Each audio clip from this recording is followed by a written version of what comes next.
where ishee kana where eegalte. Okay, hordoftoota keenya jechi inni lammaffaa klaasii keenya 11ffaa kana keessatti ilaallu immoo where kan jettudha.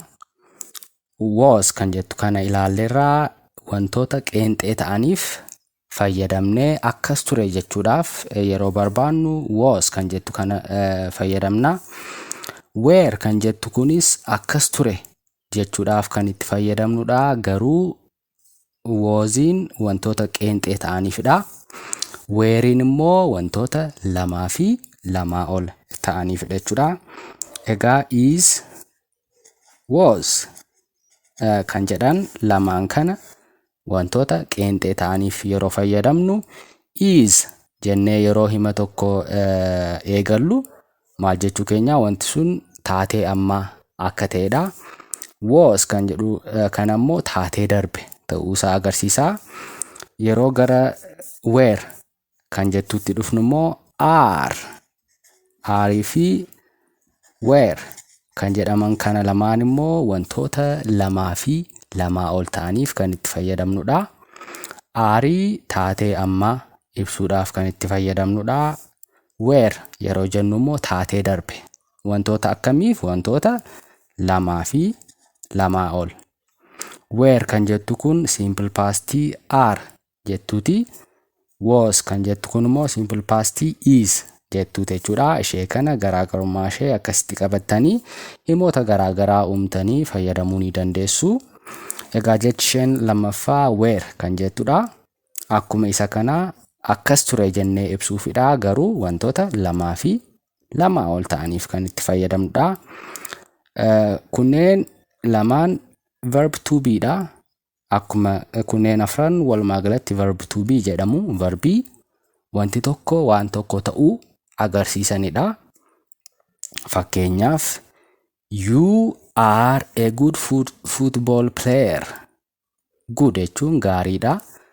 Football jechuun immoo kubbaa miilaadha.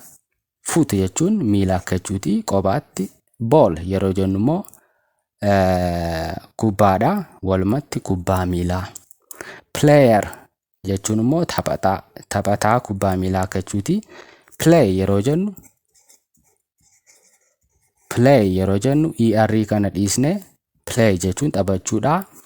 Er kana yeroo itti daballu immoo nama taphatu sana ta'a jechuudha. Player kubbaa miilaa nama taphatu. Play jechuun immoo taphachuu. You are a good football player. Yoon jedhe amma fakkeenyaaf nama tokkoon you jechuun ati akka jechuuti. Ati nama kubbaa miilaa sirriitti taphatudha. Ati akka jechuuti. Good jechuun gaarii. Ati kubbaa miilaa gaariitti taphatta yookaan sirriitti taphatta yoo jechuu barbaanne you are a good football player.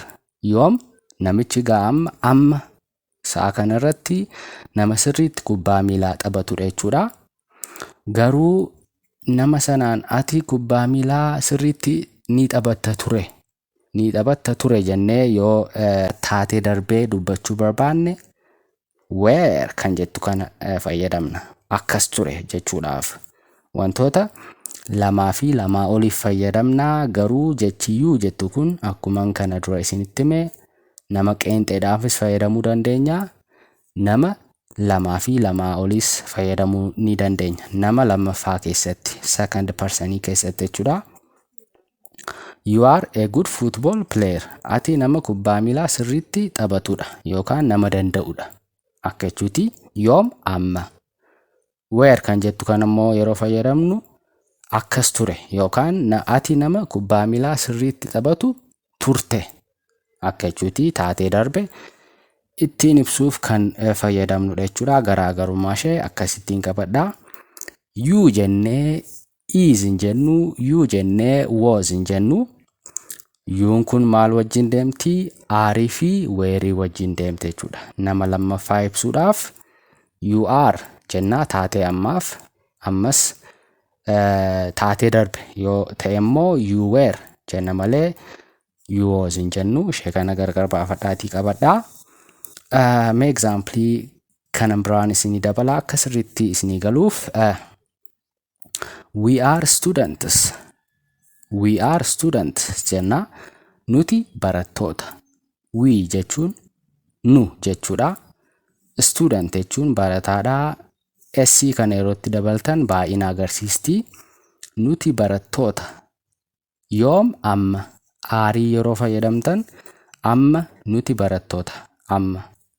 We were students yoo jettan immoo maal jechuu keessanii nuti barattoota turree taatee darbe. Akkas turre jennee dubbachuudhaaf were kan jettu kana fayyadamna jechuudha. Nama lamaa fi lamaa ol yoo taane. We were students. Nuti barattoota turre akka jechuuti. Mee example kana immoo fudhannee ilaallu. They are students. Isaan barattoota. They jechuun isaan. They isaan. Isaan barattoota. Yoom amma. Aarii yeroo fayyadamtan amma akka jechuuti. They were students yoo jenne isaan barattoota turani. Isheen kun turani akka jechuuti. Nama lamaa fi lamaa oliif kan itti fayyadamnudha jechuudha. Yoo was kan jedhu yoo fayyadamne maal jechuu keenya taatee darbeedha garuu nama qeenxeef kan fayyadamnudha. Weeriin immoo nama lamaa fi lamaa ol wantoota lamaa fi lamaa ol ta'aniif jechuudha. Egaa asitti I, he, she kan jedhaman kana were kan jedhu wajjin fayyadamuun dogoggora.